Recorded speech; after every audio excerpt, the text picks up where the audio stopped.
Ladies and gentlemen, it's time for the Battlehawks post-game report. Here's Don Battlehawk. Well, welcome to the show tonight.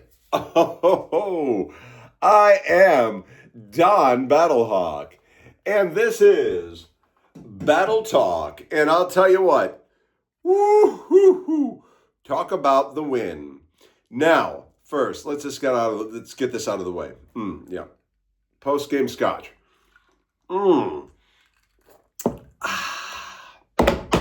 Yeah.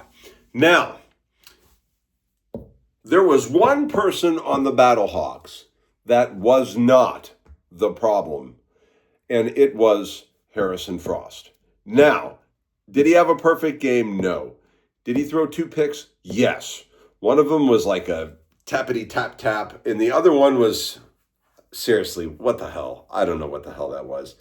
I don't know what that was. But ultimately, in the end, he was one of especially in the first half, in the beginning of the second half, without him seeing the opening and running it in and getting that touchdown in the second half, man, I tell you what. So thumbs up to Frost, thumbs up to Butler, thumbs up to all those awesome people. The dude, man, I ought to write these down. Here's the thing.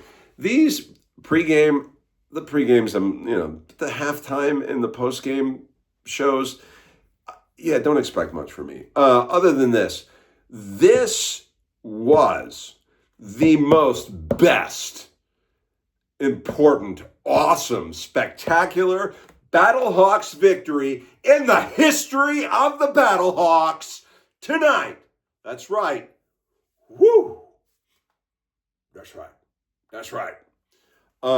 Our defense, man, I tell you what, it had its moments where you were like, seriously, what?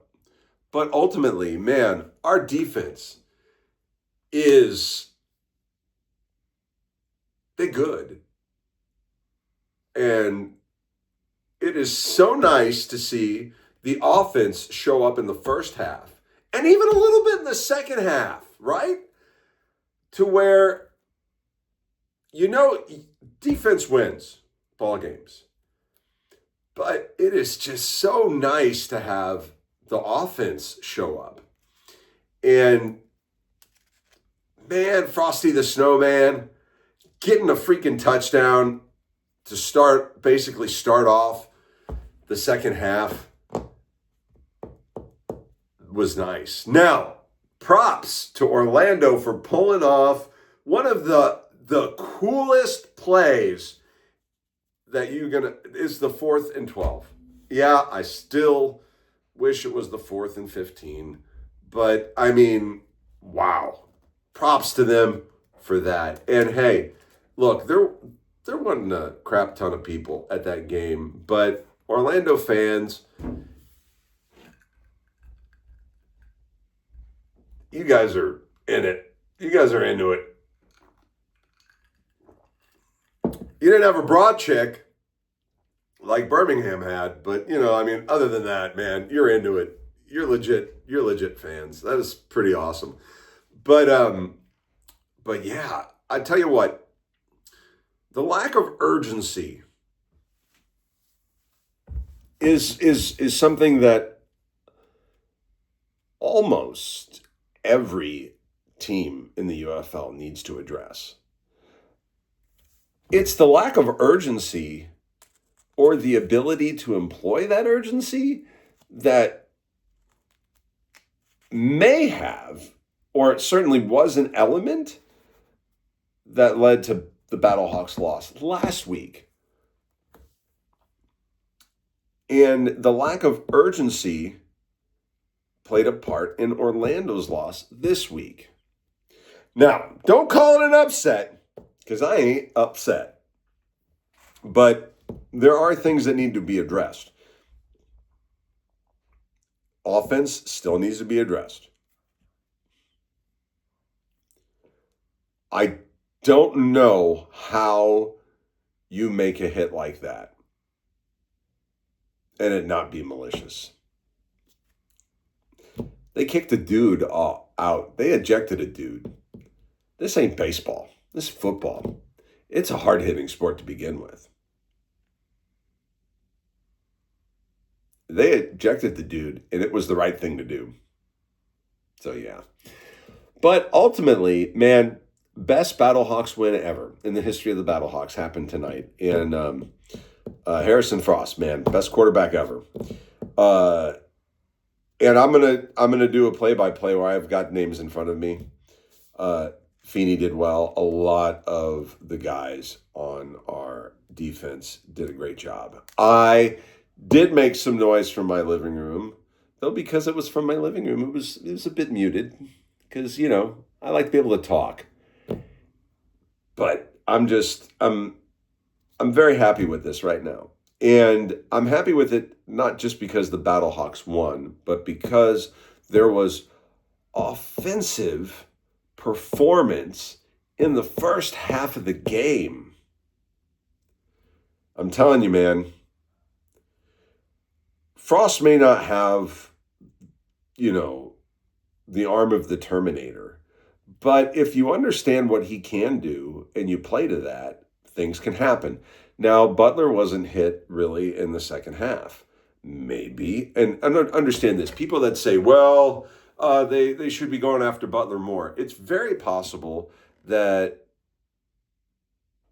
it's just not there. But it's also possible that they're there and they're not hitting it. The only part of this game that really has my head shaking, interceptions are a stat line. They're going to happen. They're a part of the game. And I'm a Frost fan. But seriously, that first half interception, what the hell? Should this game have been a shutout or damn near close to it for the Battlehawks? Yes. And the reason why it may not have been, or it wasn't, is because of two things. And they're forgivable because we won. Oh, hell, they'd be probably forgivable anyways. But one was the foul, the unsportsmanlike conduct, the dude that got kicked out. The hell, seriously. And number two was Coach Kroll with saying punt it again. Nah, man, don't punt it again. And of course, a very scary moment, especially after that safety last week, was when the punt return didn't work out for us. And we're like on the first yard line or some crap like that.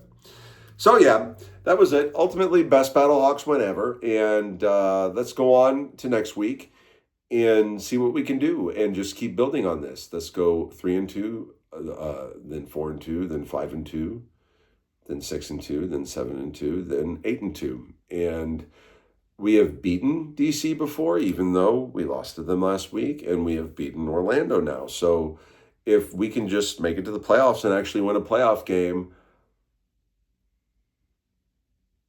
all things are possible. Any given team, any given game, any given day.